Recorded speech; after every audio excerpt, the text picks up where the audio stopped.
तो पिला माने +3 5th सेमेस्टर ऑडियंस पिला मानक पई गोटे गुरुत्वपूर्ण वीडियो कहीं ना पिला माने जो तांकर डीएससी पेपर गुडी को अछि जेमति तमरो डीएससी 1 एवं डीएससी 2 बार कोन तमरो डिसिप्लिन स्पेसिफिक इलेक्टिव तो पिला माने तार संपूर्ण भाव गोटे यूनिट 1 रो गोटे लॉन्ग क्वेश्चन आमे संपूर्ण भाव आलोचना करिया जो जीरो वीडियो माध्यम रे जानिबा जो ओडिसा रो संक्षिप्त इतिहास विषय रे जेमिति कि हमर ओडिसा रो नाम पूर्व कोन थिला जेमिति कि तोसाड़ी थिला तोसाड़ी हो उड्र हो उत्कल एवं कोन त्रिकोणिंग कणिंग इत्यादि नाम रे जो थिला तो सेते बेरे हमर ओडिसा रो परिसीमा किपरि थिला एवं केते मसिया ता किपरि और माने नाम काहे कि परिवर्तन होला जेमिति कि तमरा कणिंग रो उत्कल काहे कि हला एवं त्रिकोणिंग काहे कि हला तोसाड़ी काहे कि हला तो सेगुडा भी हमें जानिबा ता सहित जो सेते बेरे हमर ओडिसा रे कोन माने शासन करूथिले तो सब किछि हमर वीडियो माध्यम रे जानिबा जा पिला माने तो माने के भाबी माने हमें केवल लॉन्ग क्वेश्चन टी आलोचना करछे ता भूल काहे कि ना जदी गोटे पिला लॉन्ग क्वेश्चन देखिबो लॉन्ग क्वेश्चन होची तार मूळ दुआ हला जदी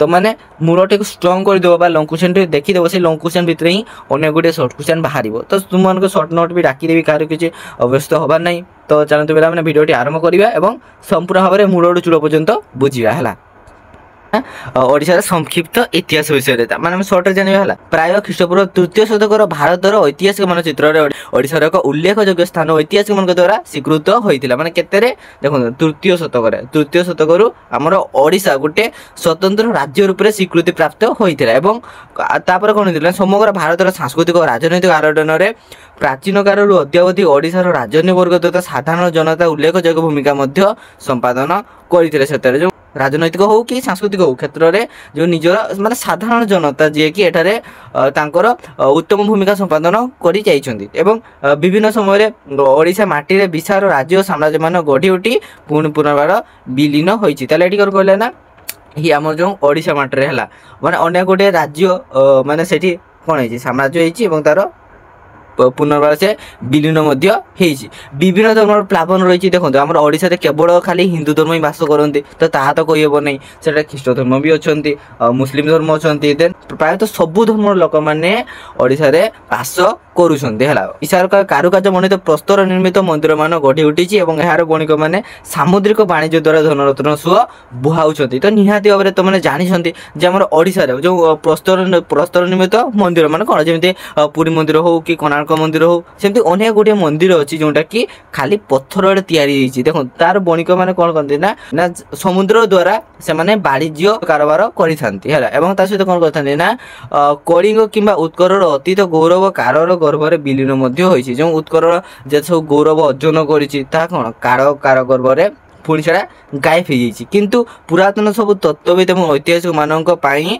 ओडिसा रो ऐतिह्य प्राचीन मंदिर एवं गुंफा शिलालेख ताम्रफलक और प्राचीन पथरे मध्य निहित अछि किंतु देखंतु जो खालबार माने खालबारक पूर्वरु ओडिसा रे कोन हेइतिला बहुत दुखर कथा सेगुडा किछि कोन तो संधान मिडी पारि नाही किंतु खालबारकर परे जो तुमर ओडिसा रे विभिन्न प्रकार पुरातन तत्व ऐतिहासिक पई ऐतिह्य प्राचीन मंदिर गुंफा और शिलालेख जो हमर प्राचीन गुंफा गुडी को अछि किबा जो शिलालेख बा पत्थर निर्मित मंदिर जो चित्र विचित्र तो सेही गुडी को ओडिसा रो इतिहास विषय रे जणा पडिते तो देखंतु जो पूर्व काल रे तारापत्र लेखा होतिला से तारापत्र लेखा गुडी को वर्ष धरी जुग धरी से गुडी को बजाय रहुतिला बा से गुडी को नष्ट हो नथिला माटी तरे पति देले से गुडी रहि जाउतिला किंतु वर्तमान कागज गुडी को सेमति तो रहिबो नै तेन करी बहुत खुशीर कथा जो हमर ओडिसा रो पुरातन विषय रे हमें आगरो कोन से प्राचीन पथी हो कि ताम्रफलक द्वारा हमें पाई पारुछु ओडिसा संस्कृति मध्य प्राचीन काल अद्यावधि निजस्व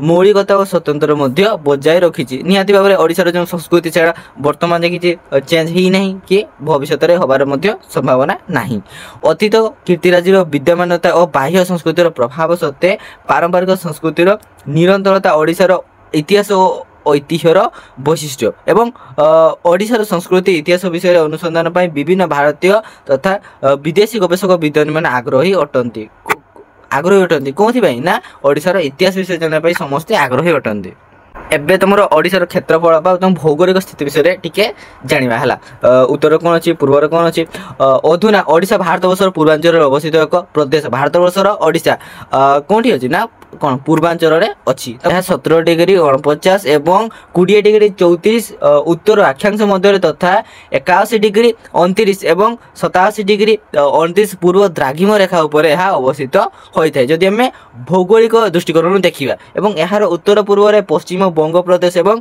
उत्तर रही बिहार राज्य एवं पश्चिम मध्य प्रदेश एवं कौन दक्षिण में आंध्र प्रदेश एवं दक्षिण पूर्व रही बंगोपसागर अवस्थित।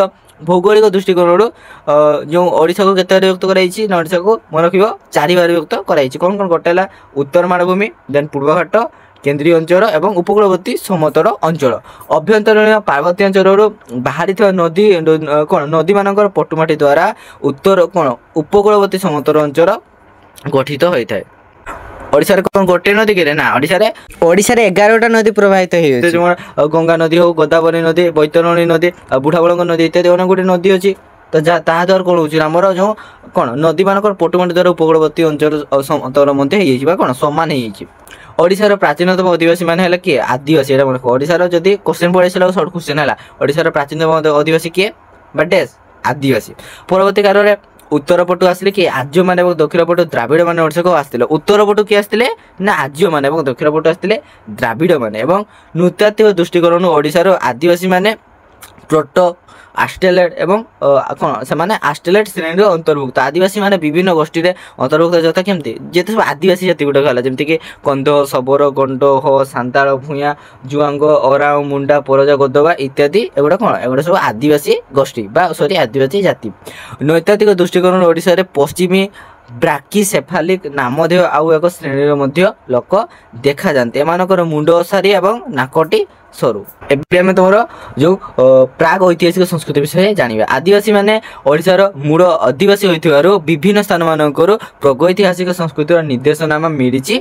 ढेंकानाल संबलपुर अनुगुड़ मयूरभंज केउझर सुंदरगढ़ बलांगीर सोनपुर कलाहांडी फुलबाणी जिला मानकर विभिन्न स्थान में प्राचीन प्रस्तर जुगर प्रस्तर हाथ तैयारी वस्तु मान आविष्कृत होइछि हला एवं ता सहित पुरी कटक गंजाम ढेंकानाल सुंदरगढ़ एवं संबलपुर जिला मानकर प्रागैतिहासिक जुगर ताम्र हथियार मान मिली तंबा तैयारी जो विभिन्न प्रकार जो तुम कौन पशु को शिकार करने विभिन्न प्रकार तुम कुहाड़ी हो कि टांगिया हो दा कटोरी इत्यादि मिली एवं ता लुहार कौटी मिली ना मयूरभंज फुलबाड़ी कलाहांडी इत्यादि सब कौन सरी से लुहा नुहे पत्थर तैयारी विभिन्न अस्त्र मान वस्तु मान मिली जमी बेला बासन भी हो पारे सहित अस्त्र शस्त्र भी हो पारे। सांस्कृतिक सम्मिश्रण विषय जाना आदिवासी माने ही ओडिशार प्राचीनतम बासिंदा एवं संभवतः से प्राचीन ब्राह्मण ग्रंथ मानकर कलिंग ओडिशार प्राचीनतम नाम को एक अपवित्र अंचल रूप में वर्णना कराई। देखो आम कलिंग नगर जो कलिंग नाम थिला सेतेरे कौन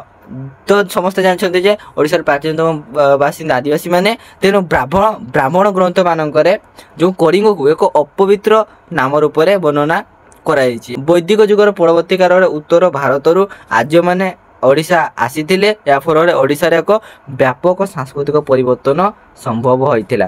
कौन सांस्कृतिक क्षेत्र में परिवर्तन होइतिला ना आर्य भाषा और लिपि ओडिशा रे मध्य प्रचलित होइतिला। ता पूर्व देखो आर्य माने ओडिशा आसीबा पूर्व आम ओडिशा रे जो लेखा लेखिर व्यवस्था नथिला पार्टी कथबार्ता करुथिले किंतु लिखन प्रक्रिया कौन कार्यकारी हो नाला जिते राज्य माने भारत को आसिले से कौन ओडिशा रे आर्य भाषा और लिपि ओडिशा मध्य प्रचलित होता सहित ओडिशार मूल संस्कृति आदिवासी भित्तिक परवर्ती काल उत्तर भारत आर्य संस्कृति और दक्षिण भारत द्राविड़ संस्कृति ओडिशा मध्य प्रवेश करते। एणु इस्लामीय और पाश्चात्य संस्कृतिर आगमन पूर्व ओडिशार पारंपरिक संस्कृति आदिवासी और आर्य और द्राविड़ संस्कृतिर मध्य सम्मिश्रण देखा मिले।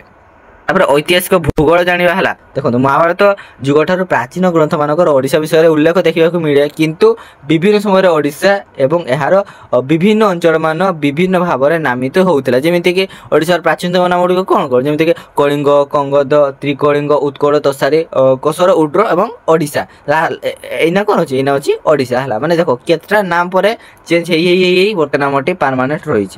कलिंग होउची ओडिशार प्राचीनतम नाम सब फास्ट नाम कौन थी ओडिशार कलिंग है। कलिंगर परिसीमा विभिन्न समय परिवर्तित होता माने केते बेले देखंतु राज्यटी ମାନେ ଯୋଉ ତୁମର ମାନଚିତ୍ରଟି ବର୍ତ୍ତମାନ ଯେମିତି ଅଛି ଆଗରୁ ସେମିତି ନଥିଲା। ଆଗରୁ ଅଲଗା ଟାଇପ୍ର ଏମିତି ଥିଲା, ତାପରେ ଧୀରେ ଧୀରେ ହେଲା ଆହୁରି ଚେଞ୍ଜ ହେଇଗଲା ଯେମିତି ଚେଞ୍ଜ ହେଇ ଲାଷ୍ଟରେ ଏଇନା ଯେମିତି ଅଛି ସେମିତି ହେଲା। କଳିଙ୍ଗର ପରିସୀମା ବିଭିନ୍ନ ସମୟରେ ପରିବର୍ତ୍ତିତ ହେଉଥିଲା। କେତେକ ଐତିହାସିକ ମାନଙ୍କର ମତରେ ପ୍ରାଚୀନ କଳିଙ୍ଗ ଥିଲା କ'ଣ ବିଶାଳ, ବହୁତ ବଡ଼ ଥିଲା। ଉତ୍ତରରେ ଗଙ୍ଗା ଠାରୁ ଆରମ୍ଭ କରି ଦକ୍ଷିଣରେ ଗୋଦାବରୀ ପର୍ଯ୍ୟନ୍ତ ବିସ୍ତୃତ ଥିଲା ଏବଂ କଳିଙ୍ଗରେ ବୈତରଣୀ ନଦୀ ପ୍ରବାହିତ ହେଉଛି ବୋଲି ଭାରତରେ ମଧ୍ୟ ବର୍ଣ୍ଣିତ ଅଛି। ମହାଭାରତ ବ୍ୟତୀତ ବୌଦ୍ଧ ଓ ପାଲି ଗ୍ରନ୍ଥ ମାନଙ୍କରେ କଳିଙ୍ଗର ନାମ ଉଲ୍ଲେଖ ଥିବାର ଦେଖିବାକୁ ମିଳିଥାଏ। ହାତୀଗୁମ୍ଫା ଶିଳାଲେଖ ଅନୁସାରେ ଜନୈକ ନନ୍ଦ ସମ୍ରାଟ କଳିଙ୍ଗ ଆକ୍ରମଣ କରିଥିଲେ। ଏହି ନନ୍ଦ ସମ୍ରାଟ ଖ୍ରୀଷ୍ଟପୂର୍ବ 4th ଶତକରେ ମଗଧରେ ଶାସନ କରୁଥିବା ମହାପଦ୍ମ ନନ୍ଦ ବୋଲି ଅନୁମାନ କରାଯାଏ। ହାତୀଗୁମ୍ଫା ଶିଳାଲେଖ ସମ୍ରାଟ ଖାଳବେରଙ୍କ ଦ୍ୱାରା ଉତ୍ତୀର୍ଣ୍ଣ ହୋଇଥିଲା। ଖ୍ରୀଷ୍ଟପୂର୍ବ 1ମ ଶତକରେ ସମ୍ରାଟ ଖାଳବେର ବିଶାଳ କଳିଙ୍ଗ ସାମ୍ରାଜ୍ୟ ଉପରେ ଶାସନ କରୁଥିଲେ। ତାହେଲେ କ'ଣ ନା ଖାଳବେର ସେତେବେଳେ ଓଡ଼ିଶାରେ ଶାସନ କରୁଥିଲେ ଏବଂ ତା ସହିତ କ'ଣ ନା ହାତୀଗୁମ୍ଫା ଶିଳାଲେଖ ଅନୁସାରେ ଜନୈକ ନନ୍ଦ ସମ୍ରାଟ କଳିଙ୍ଗ ଆକ୍ରମଣ କରିଥିଲେ। ତ ଏହି ନନ୍ଦ ସମ୍ରାଟ ଖ୍ରୀଷ୍ଟପୂର୍ବ 4th ଶତକରେ ସେ କ'ଣ କରିଥିଲେ ନା ମଗଧର ଶାସନ କରୁଥିବା ମହାପଦ୍ମ ନନ୍ଦ ବୋଲି ଅନୁମାନ କରାଯାଏ। ହାତୀଗୁମ୍ଫା ଶିଳାଲେଖ ସମ୍ରାଟ ଖାଳବେରଙ୍କ ଦ୍ୱାରା ଉତ୍ତୀର୍ଣ୍ଣ ହୋଇଥିଲା ଏବଂ ସେ ଖ୍ରୀଷ୍ଟପୂର୍ବ 1ମ ଶତକରେ ସମ୍ରାଟ ଖାଳବେର ବିଶାଳ କଳିଙ୍ଗ ସାମ୍ରାଜ୍ୟ ଉପରେ ଶାସନ କରିଥିଲେ। କେଉଁଠି ନା କଳିଙ୍ଗ ବା କ'ଣ ଓଡ଼ିଶାରେ, ବର୍ତ୍ତମାନ ଯେଉଁ ଓଡ଼ିଶା ସେଇଠି ଶାସନ କରିଥିଲେ। ତାଙ୍କର ରାଜଧାନୀର ନାମ ଥିଲା କଳିଙ୍ଗ ନଗରୀ ଏବଂ ଭୁବନେଶ୍ୱରର ନିକଟବର୍ତ୍ତୀ ଶିଶୁପାରଗଡ଼ କଳିଙ୍ଗ ନଗରୀ ନାମରେ କଥିତ ହେଉଥିଲା ବୋଲି ଅନୁମାନ କରାଯାଏ। ଭୁବନେଶ୍ୱର ନିକଟବର୍ତ୍ତୀ କ'ଣ ଶିଶୁପାରଗଡ଼କୁ କଳିଙ୍ଗ ନଗରୀ ଭାବରେ ନାମିତ ବା କ'ଣ ଅନୁମାନ କରାଯାଏ। ଖ୍ରୀଷ୍ଟୀୟ 4th ଶତାବ୍ଦୀରେ ମାଠର ରାଜବଂଶ କଳିଙ୍ଗରେ ଶାସନ କରୁଥିଲେ।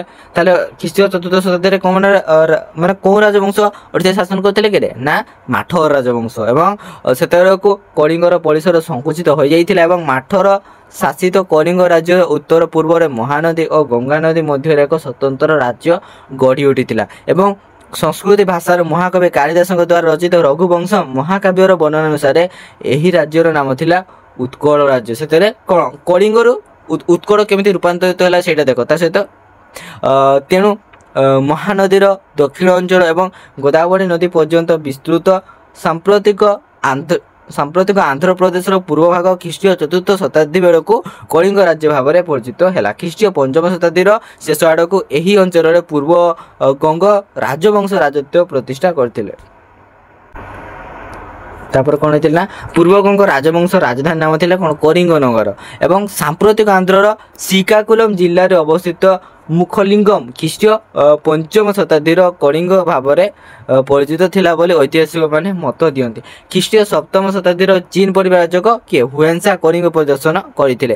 ତାଙ୍କର ଭ୍ରମଣ ବୃତ୍ତାନ୍ତ ଅନୁସାରେ କଙ୍ଗୋଦ ରାଜ୍ୟର ଦକ୍ଷିଣ ପଶ୍ଚିମ ପାର୍ଶ୍ୱରେ କଳିଙ୍ଗ ରାଜ୍ୟ ଅବସ୍ଥିତ ଥିଲା।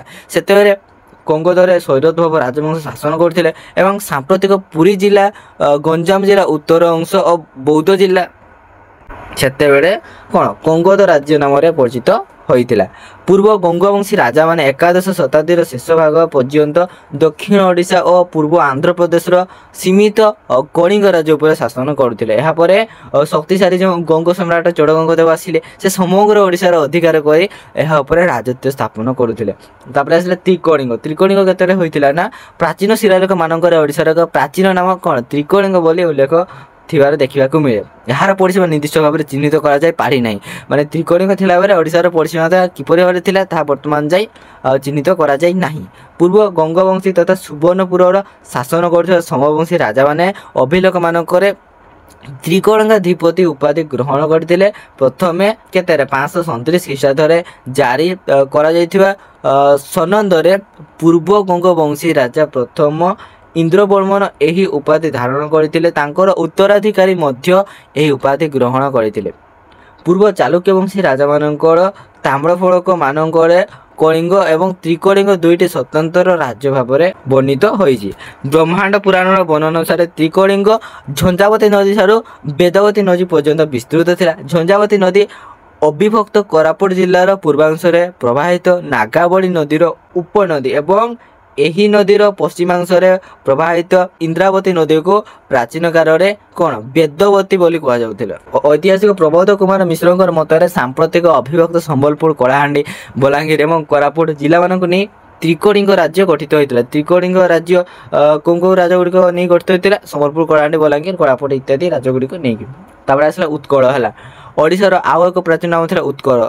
यही उत्कल नाम ओडिया माने मन गर्व अनुभव करुछन्ति। रामायण महाभारत प्राचीन पाली शास्त्र विनय पिटक और जातक मत्स्य और वायु पुराण यही नामर उल्लेख देखा मिले। यही उत्कलर परिसीमा सठिक भाव में निर्णय करने संभव नुहे। ख्रीष्टीय चतुर्थ शताब्दी लिखित महाकवि कालिदासंकर रघुवंशम वर्णनानुसार उत्कल कौन था ना कलिंगर एक पड़ोसी राज्य थिला। संभवतः यह पश्चिम बंगर मेदिनीपुर जिला ठारू ओडिशार पुरी जिला पर्यंत विस्तृत थिला। मेदिनीपुर मिलिथिबा समस्त शताब्दीर प्रारंभिक समय राजा सोमदत्तंकर ताम्रपट्टा अभिलेख अनुसार उत्कल देश तांकर अधीन रे थिला।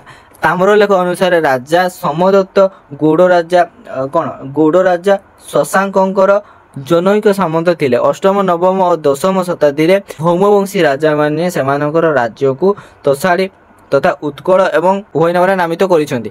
द्वितीय शिवगर देवंकर 84 ताम्र फरक प्रथम शुभंकर देव को उत्कलेन्द्र बोली वर्णना करा। उत्कलेन्द्र क्या कहुला ना प्रथम शुभंकर देव को उत्कलिंग बोली वर्णना करा।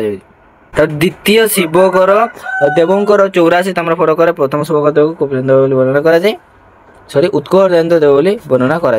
सोमवंशी राजा मानकर द्वारा अधिकृत भौम राज्य को उत्कल बोली वर्णना करुथिले एवं द्वादश शताब्दी आरंभ में गंगवंशी राजा चोड़गंग देव सोमवंशी शासन उत्कल राज्य को दखल कले एवं गोदावरी ठारू गंगा पर्यंत निजर आधिपत्य स्थापन कले एवं से निजर साम्राज्य को सकरतगढ़ नाम नामित करते। तोसाड़ी ना तोसाड़ी देखिया तोसाड़ी केते रहितिला ना तोसाड़ी ओडिशार एक अन्य एक प्राचीन नाम। अशोकंकर राजत्व कारण कलिंगर राजधानी नाम थिला तोसाड़ी किंतु षष्ठ शताब्दी पश्चिम बंगर मेदिनीपुर जिला ठारू ओडिशार गंजाम जिला पर्यंत समग्र अंचल तोसाड़ी नाम विदित थिला। महानदी उत्तर तोसाड़ी एवं दक्षिण अंचल दक्षिण तोसाड़ी बोली कहुला।